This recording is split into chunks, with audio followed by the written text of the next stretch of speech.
Issues here in Nigeria. The Rivers State Police Command has confirmed the explosion at the secretariat of the Action People's Party APP in Port Harcourt along the GRA axis on Monday morning. According to the command spokesperson Grace Iringe-Koko, a team of bomb experts has been deployed to the scene to investigate the circumstances surrounding the blast. She disclosed that the State Police Commissioner and other top officers have inspected the party office to gather first-hand information. Iringe-Koko confirmed that the explosion damaged some property. An investigation into the explosion has also been launched. The incident comes amid rumors of political tensions in the state, with speculation surrounding Governor Siminalayi Fubara's alleged plans to defect to the APP with his loyalists. Let's move on now to our next story. We'll bring to you more updates on that. The Senate on Sunday tackled former President Olusegun Obasanjo over his comments that lawmakers in both chambers of the National Assembly fix their salaries. In a statement, Senate spokesman Yemi Adaramodu challenged anyone with credible evidence to present contrary facts. Adaramodu said the Red Chamber only receives the salary allocated to it by the Revenue Mobilization Allocation and Fiscal Commission in line with the Constitution. The lawmaker, who represents Ikiti South Senatorial District in the 10th National Assembly, also emphasized that no senator has received any financial patronage from the presidency. Earlier, we were joined on the news by Dr. Jide Johnson, a public affairs analyst, and he shared his thoughts. What is the public trust in the National Assembly? What is the public trust in the political class? You see, the public trust in the political class is at its lowest ebb.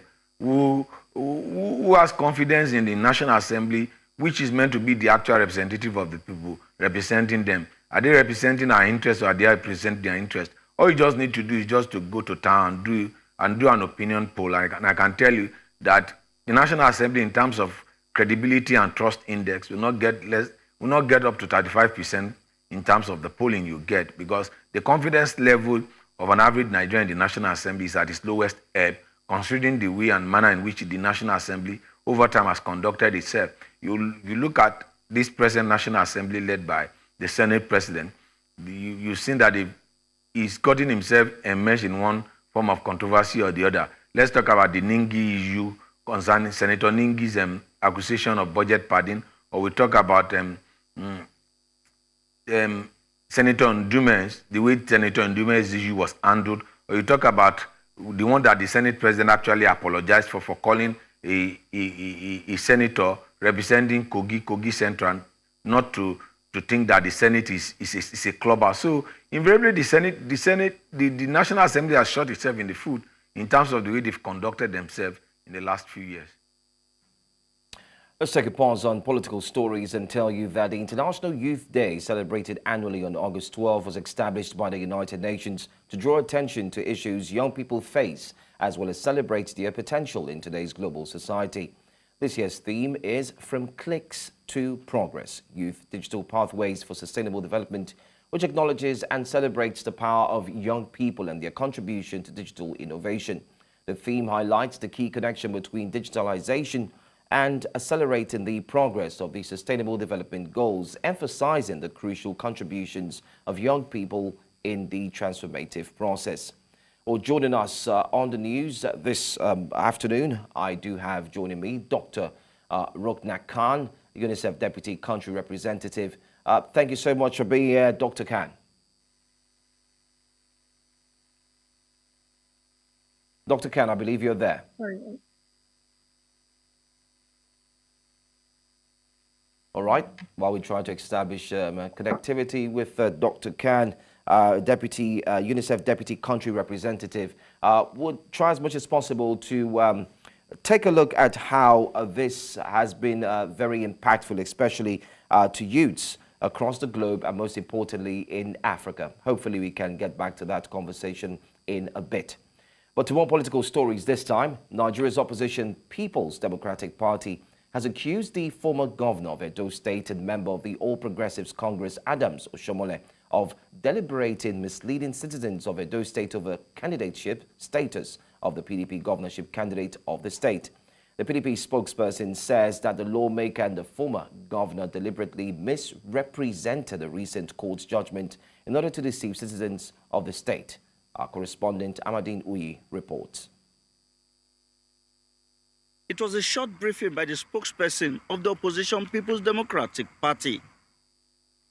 The spokesperson accused the All Progressives Congress of deliberately misleading citizens ahead of the Edo State governorship poll, especially in relation to a recent court ruling which the APC claimed disqualified its candidates for the upcoming Edo State governorship poll.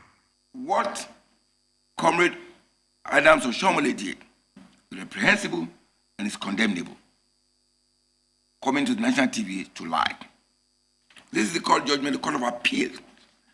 And the judgment was rendered on the 22nd day of July. And just for emphasis, I'll just read a particular part of that judgment to you, which was the last concluding part of it by the presiding judge. It says, in view of the resolution of all issues, all issues, and I will come to the background of that, for determination against the appellant, it follows that this appeal lacks merit and it ought to, and is hereby dismissed. He challenged the APC to present its candidate for a debate. We want a debate. That is the essence of democracy. We are mirroring America according to us in our process. Right now, the presidential candidates are suggesting 3 debates in September, in 1 month. Now we have an equivalent who will not commit to. But interestingly, we have information that a national outlet, a TV station, has invited him for tomorrow, Monday. And we're saying to him, it is in his interest, it's in the interest of Edo State people, that he comes out to appear in that show so that people can ask questions that is agitating the Edo people and, of course, Nigeria, to know indeed what manner of character of people seek to public office. The PDP spokesperson also accused the All Progressives Congress of being unprepared for the poll, but trying to distract citizens of the state. In Abuja for News Central, I am Amadin Uyi. And back to the conversation concerning International Youth Day. I do have my guest joining us now, Dr. Rona Khan, UNICEF Deputy Country Representative. Thank you so much for being here. All right. Thank you for having What's the significance of this year's theme? We do know that the theme is From Cliques to Progress, Youth Digital Pathways for Sustainable Development. Can you shed more light on what the theme simply identifies with or what it means? Well, this year's theme, as you rightly mentioned, is From Cliques to Progress and Youth's Digital Pathway for Sustainable Development. But it underscores the power of digital technology, which is the most appropriate theme as you can imagine. And it allows the young people and empowering to drive the sustainable development. It also highlights how the digital tool actually can not only empower the youth, but also create an awareness about digitalization and how it can actually contribute to the economic growth of every country, including Nigeria. So this is the most befitting thing that we can ever imagine for International Youth Day. All right. So how can young people leverage digital technologies to contribute to sustainable development? How can they do that? Well, there are many ways that they can do that. First of all, digital technology would allow them to also acquire the 21st century skills. As you may know that in the World Economic Forum, there are few 21st century skills that have been identified for young people. And digital skill is one of them in addition to problem solving, in addition to critical thinking, so on and so forth.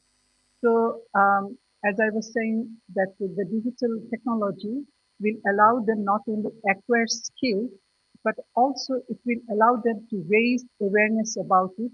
They can hold the political leaders also accountable to their digital power.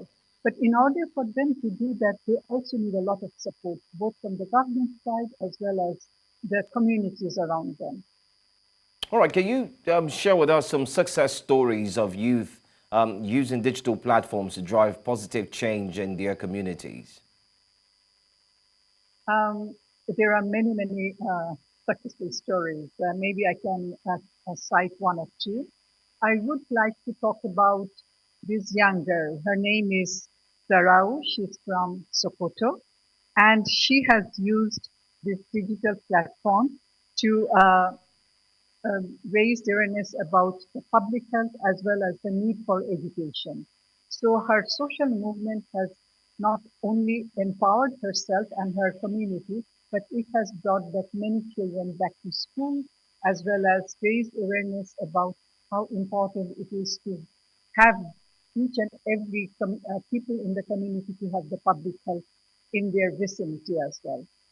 So I'll stop here because I know that the time is short, but there are many, many successes. What I also would like to mention from UNICEF side, we have also have many digital technology tools that we provide support to young people, Generation Unlimited, or um, there are also U reports, YTAT, where young people can get enrolled in those tools, and then they acquire all kinds of 21st century skills as well.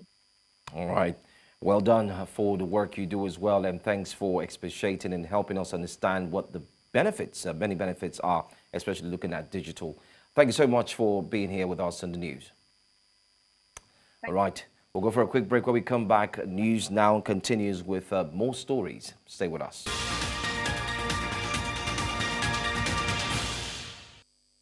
Thanks for staying with us here on News Now. Earlier on, we brought to you the story that the River State Police Command has confirmed that there was indeed an explosion at the secretariat of the Action People's Party, APP, in Port Harcourt along the GRA axis on Monday morning. Well, earlier on, we also told you that investigations are still ongoing concerning what might have led to the explosions. But joining us this very afternoon to speak about it, I do have with me social reformer, author and thinker Andy Akpotive. Andy, thank you so much for being here this afternoon. Well, let's take a look at this. Can you shed more light on what the situation is before the blast concerning rumors of Governor Siminalayi Fubara's defection to APP? Okay, so it's been completely what has dominated the political firmament in Rivers State for a couple of weeks now, in that a lot of us, a lot of political pundits believe that the PDP has become too hot for the governor and is seeking an alternative platform that he would use to actualize some of his blueprint, if you may. You are just seeing that recently, even though against certain judgment from the courts, and the PDP have gone on to organize their, their elections for representations even up to ward level. And it excluded the family of the doctor, as it were, the political family of the current governor, as it were. And therefore, there were a lot of people who came in to woo the governor, like we are aware of, to move from the PDP instead of remaining in the PDP and getting continuously embarrassed. And so this was what was in the political firmament until we saw what happened, today regarding the blast of the office of the APP. So what we know is that the governor has not said categorically that he wants to move, but we understand that because he has been carefully edged out from the machinery of the PDP in Rivers State, it is only expected that he will be thinking of an alternative platform, from where he would move in with his people to do whatever it is that he intends to do. But we understand that the people from PDP, who originally were instrumental, who were the structure that brought the governor into office, would not let it lie low, because if you were going and they were not able to get you out of office as they intended, they will do everything possible not to have you take, the straw and the oil away from them. It's either they had the straw or they had the oil. In this case, they had both the oil and the straw, and you want to move it to another place. So you'd expect that, as is typical of Nigerian politics, they would not let that happen. All right. Anyway, like we said, there's still rumors yet, but I do appreciate your aspects towards that. But what is the current state of the APP office as we speak? Can you ascertain, or did you get any information, or have you been there? Can you ascertain to us the level of damage that's actually been done to that office building, and has there been any arrests by the police? Okay, so I was about moving there before I got the call that this meeting was going to hold at 12 o'clock. So, and I was asked to be on the standby so that there are no interruptions. But if we can do it again, I can give you the vivid explanation of, what exactly would have transpired and exactly what the office is like. I can tell you if there are arrests that have been made or not. After I would have gone there. But at the moment, because of this interview, I decided to stay before going there. All right, that's great, Mr. Akpotive. But let's look at this. Is the APP really a force to reckon with in Rivers State? And most importantly, many have said that this could be another propaganda, just as we saw in a situation that was kind of like hard to define, where the Rivers State House of Assembly was burned down. And here we are, another blast in the APP. Many have said, I've called this a distraction. Would you say the APP is actually a force to reckon with in the political space in Rivers State? There's no political party that you will say is not a force when you move the kind of monies that are available to both governors and presidents into them. If you imagine Andy Party, for instance, now, and a governor or two governors move into Andy Party, just for, example, Andy Party becomes a force. Do you know the amount of money, available to the governors, the amount of influences that they can wield? It didn't matter whether it was Zaduni Party, whether it was X Party, whatever it is that you want to name it. So long as the governor was moving in with his influences, he was moving in with all of the excuses of office. And I'm using that word very intentionally, because there's nowhere else in the world where you would see governors wield this much influences. When you see that governors can make and mar in states, in the different states in Nigeria, they can literally make and mar. A person can be made a billionaire overnight just by the governor just writing something with his red pen. Fubara consistently have been saying the red pen is my hand. They're interested in taking the red pen, and the red pen is in my hand. The governor with the red pen can make anybody. So as soon as the governor moves, go and show me one state where the governor is in a political party, and even the members of the House of Assembly who were in a previous party did not decamp. Nigerian politicians, and I'm sorry to say, they do not have honor. It is where the bread is better buttered. That's where their interest is. So if the government moves to whatever political party, you and I know, and as many people as are listening, that it's not going to be about the party. It's going to be about what the government is moving with. He's moving with the influences of the office. He's moving with the treasury of the state. He's moving with all the appurtenances, everything that, comes with being a governor to that place. And definitely that, which is what's happening in Abia State, a Labour Party state. But literally everybody is becoming Labour Party in Abia State. But imagine, for instance, if it was YPP that was there, everybody becomes YPP member, because the governor indeed has currently, crafted by the Nigerian Constitution as we have it.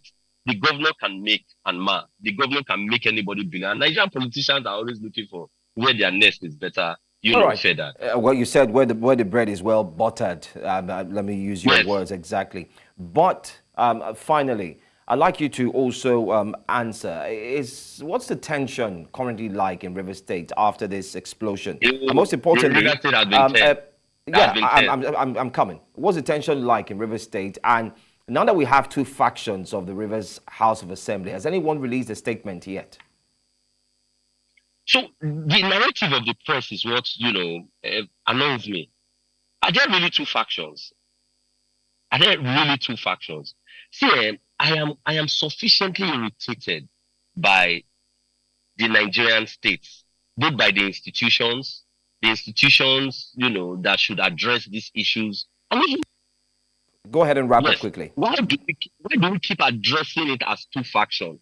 How is it two faction? What has made it two faction? What has the constitution said regarding this kind of issue? Why is it that the judiciary is failing to quickly come up with judgment? Why are we having all of these challenges? It's because, again, the Nigerian state is created to have all of these innuendos,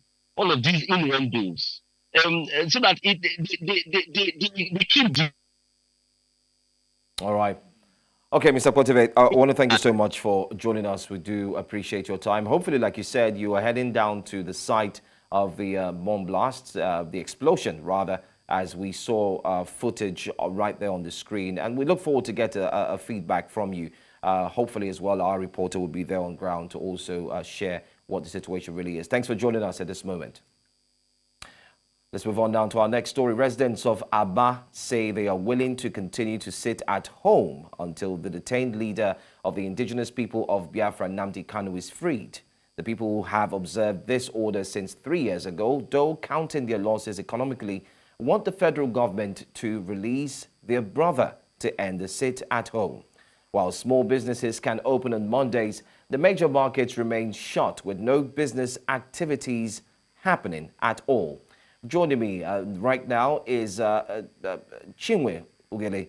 She happens to be there live, and we do hear that Mondays there's no marketplace, there's no movement. Anyway, what is new and what is happening in Aba on the sit-at-home order, especially on a Monday like this? Well, good morning and thanks for having me. It's the usual sit-at-home here in Aba, and the shops are closed in the major markets. At Ariara International Market, at Ikoha Shopping Center, where I am presently at, businesses are not going on except for people who are carrying in their wheelbarrows. So the people of the city have also decided to use Mondays to do some other things, like unloading of goods into their shops, but then real businesses are not happening. It's beginning to drizzle here. It's been so sunny today, but right now, it's raining, but there's really no difference from what's been happening from 3 years back. All right, we do hear that businesses, by the way, it's afternoon, beg your pardon. Sorry I led you on with that greeting, by the way. It's been 3 years now, and you have businesses who have said they will not open until their brother Nnamdi Kanu is released.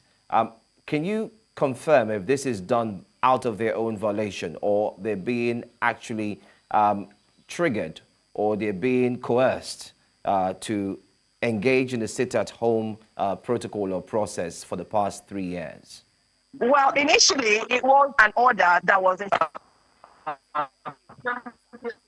indigenous people of the group, the pro-Biafran group here in the southeast. But then as time went on, the people have come to adopt the order themselves. And from those of them that I interviewed from yesterday till today, they are saying that they have now decided to own that order so that it doesn't look as if they are enjoying while their brother is wallowing in jail. So initially, yes, it was like a forceful order. But right now, as it is, the people have come to own it, even though they feel it's affecting their businesses, financially is affecting them. But then they're also saying that it's something they can live with. They can adjust their own programs. That is what I found out from Aba. And I have with me a trader to also talk about it. He's here with me is Richard Emeka. Richard, please, can you tell us how it's been with you for 3 years that you've been observing sit at home? Thank you. It hasn't been easy for us since 3 Monday. It hasn't been easy. Generally, people in the East are suffering, especially on Monday. Businesses are collapsed. Anything that has to do on Monday is now narrowed down. That's how it is. And what do you think the government can do, or what can be done to stop the situation so that people can resume their normal businesses on Monday? I think, in my own opinion, let them resolve the issue with Nnamdi Kanu, the leader of the IPOP. All right. That's the reason why we are observing this Monday sit at home. All right, Chinwe. We did hear that. We can hear all that he's saying, and hopefully we can get back to you once we have a clearer footage. it seems the network is equally affected as well. Maybe the network is sitting at home, but hopefully we'll get to hear from you. We'll go on a quick break. When we come back, we'll take a look at more stories here on News Now. Stay with us.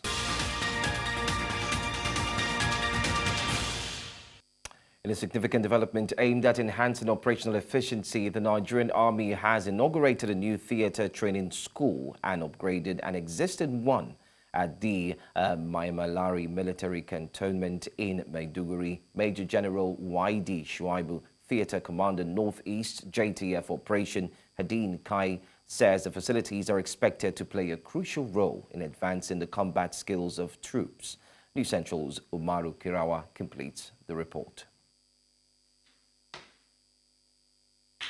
A graduation ceremony of these soldiers, whose capabilities have been enhanced in response to evolving security challenges.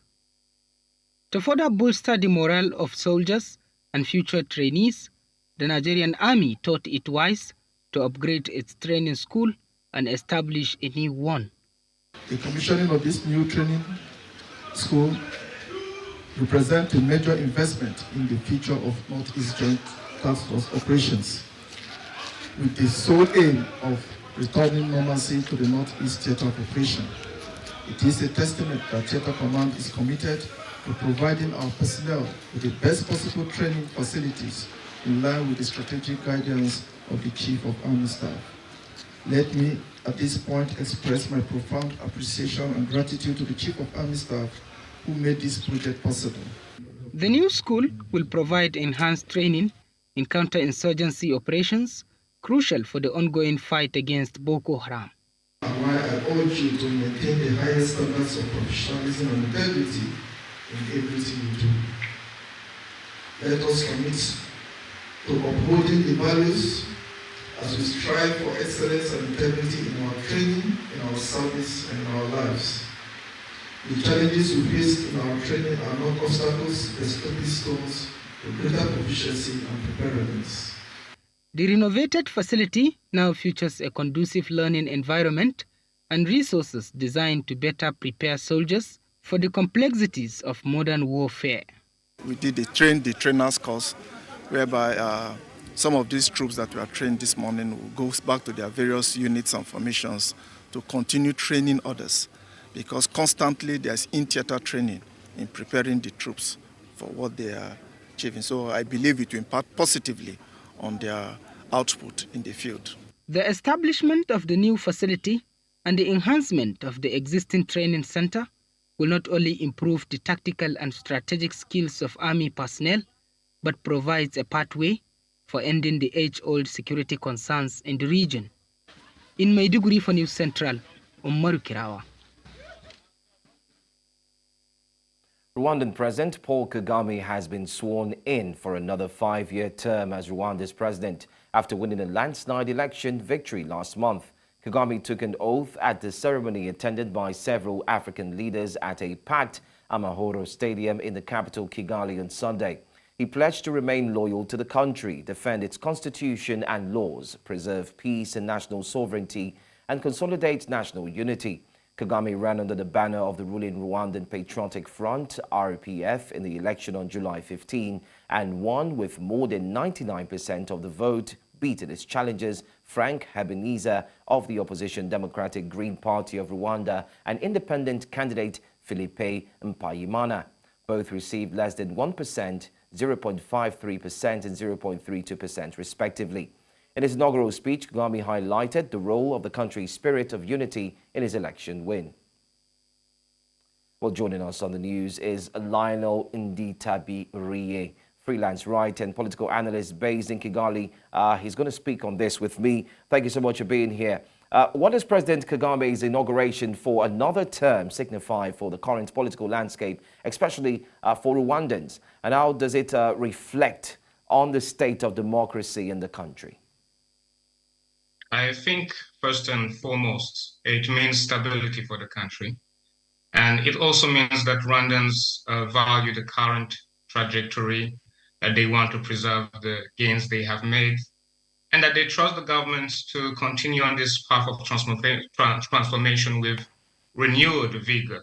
So if by democracy we mean political power that reflects political power and governance that reflects the will of the people, then the elections show that an overwhelming majority of Rwandans supports President Kagame and his government. Well, in light of any constitutional amendments that allowed for this extended term, how do you assess their impact on political stability and the rule of law in Rwanda?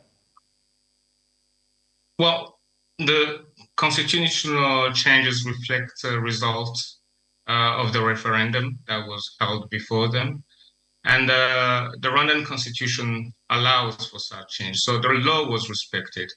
And as long as these changes, constitutional changes, are made in the interest of the country and not to advance personal sectarian interest, there's no problem. Problems arise precisely because similar constitutional changes in Africa have been made to advance the interests of small groups that gravitate around leaders. This has not been the case in Rwanda. In fact, support that Rwandans have shown their president is a testament to that. And so, in any case, generally speaking, Rwanda continues to have the highest score on the rule of law index in sub-Saharan Africa, according to the World Justice Project. And I would like to add something about the transfer of power. And transition is already taking place in Rwanda. The appointment of young people to ministerial or other positions of power is proof of this. So transition is a process, not a moment. If we think of it as a moment, we will be missing the substance of the process that is taking place, which is the transfer of power to the younger generation. So, and this is a personal opinion, any future term would depend on some factor delaying the completion of this transition taking place, something that is difficult to predict. All right. Let me also ask, what key policies and initiatives can we expect to continue under Kagame's leadership, and how might these actually shape Rwanda's future? So if you listened carefully to President Kagame's speeches during and after the elections, there are priority issues. Security is one, given the tensions in our region and especially in Eastern Congo. Tackling youth unemployment and reducing the cost of living will also be high on the agenda. Rwanda will certainly continue to promote its tourism industry and organize sports and other events to support its service industries. In general, everything will be done to improve the living conditions of Rwandans. As this is how the Rwandan government seeks legitimacy. All right. Thank you so much, Lionel Nditabirie, joining me all the way from Kigali in Rwanda. Let's move on to all right. Let's move on to our next story. Tanzanian police have detained a leading opposition Chadema party figures, including former presidential candidate Tundu Lissu, and rounded up several hundred youth supporters. The Chadema leaders were arrested in the southwestern city of Mbeya, where the party was due to hold a rally on Monday to mark International Youth Day. Chadema's Director of Communications and Foreign Affairs said that around 500 youth supporters had also been arrested by police as they were making their way to the Mbeya gathering and were being escorted back home. And also, that's not all. Tanzanian police had announced a ban on the Chadema youth gathering, accusing the party of planning violent demonstrations. Algerian firefighters have been battling blazes in the northeastern Kabylie region as families were ordered to evacuate. Residents were told to leave home in the fire's path in Tizi Ouzou province, though it was not immediately clear how many people were affected. Numerous wildfires have broken out in Tizi Ouzou since Friday, though most of them have been brought under control or were expected to soon.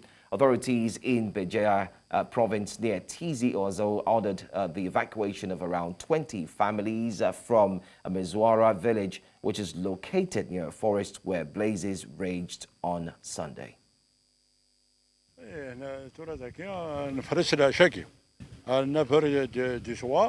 دونك تشال داكي قها طلي اسكو تزقر دار ذاك كل تفهم كان كاين وكذا تزقر الكوتي نظن دعم فهمتي ماذا نمت نفرس كل كوتي يجي بارسكي لوهي شورا ذاك نلا واحد 11 ريتنا لي بومبيي اللي وسوني هنا سقسين كيمس نكون اذا عندنا اون طونت ذاك الهلال الاحمر الجزائري كان لا يظل كذو ساقيني ذاكيني راكم من الاربعه ثيارثن دونك تتوليك ثيم ساقر كلي قلنا ذاكي دونك اندي السكوريست نروح الدار كلي كثم نظنا قال كلي الجيران كنسنا كلي الور دونك نرولنا كلي نسبروتيجي لي زابيطون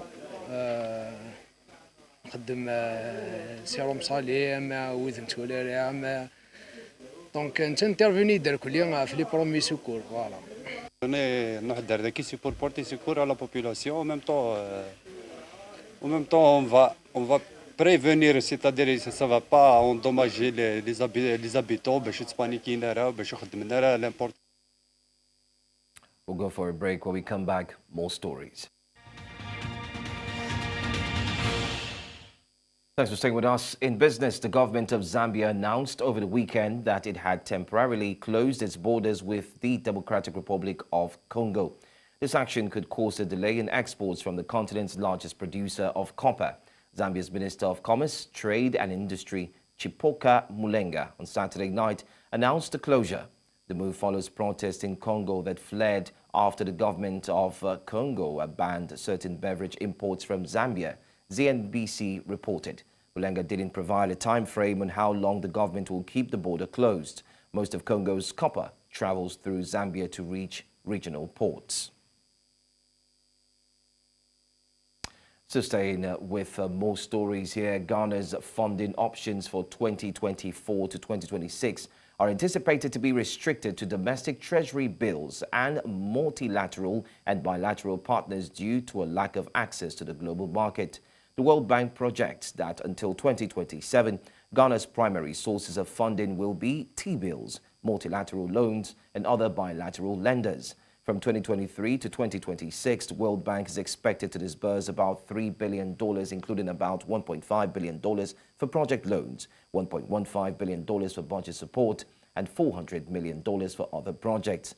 Over the same period, the African Development Bank would disburse $338 million, of which $200 million would be earmarked for project loans and grants and $103 million for budget support during 2023 to 2024. Government to raise 78 billion Ghana shillings via T-bills in quarter 3. That's in 2024.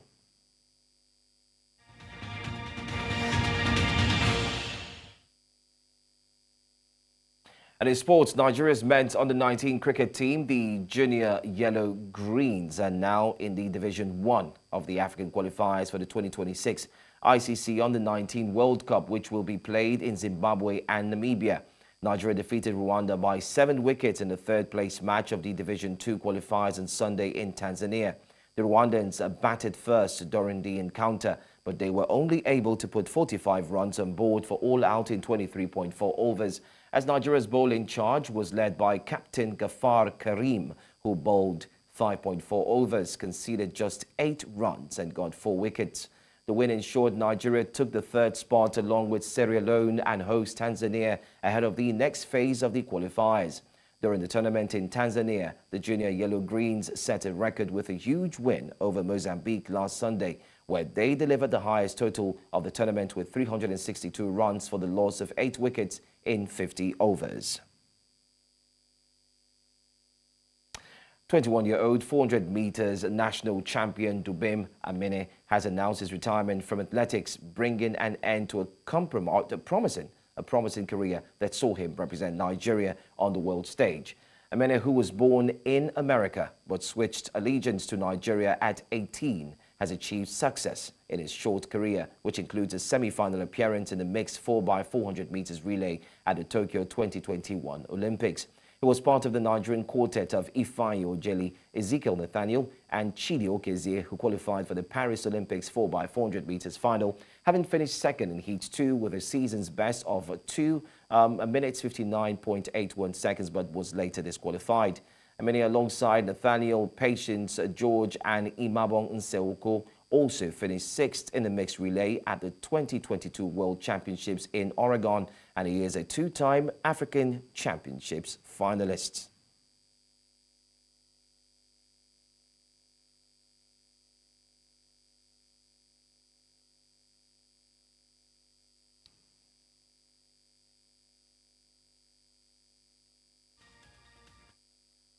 And that's all for the news for this hour. But before we go, a quick look at the major stories. We told you that a dynamite explosion has rocked APP's secretariat amid speculations of Governor Fubara's defection.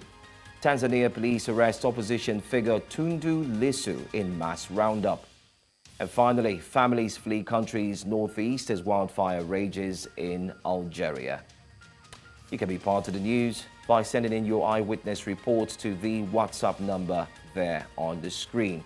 And you can follow us on all socials. We are at News Central TV. You can watch us live 24 hours a day, 7 days a week on Avo TV, YouTube, where we stream live, as well as Facebook, and on DSTV, not forgetting Star Times as well. I'm Joe Hanson. Thank you for watching.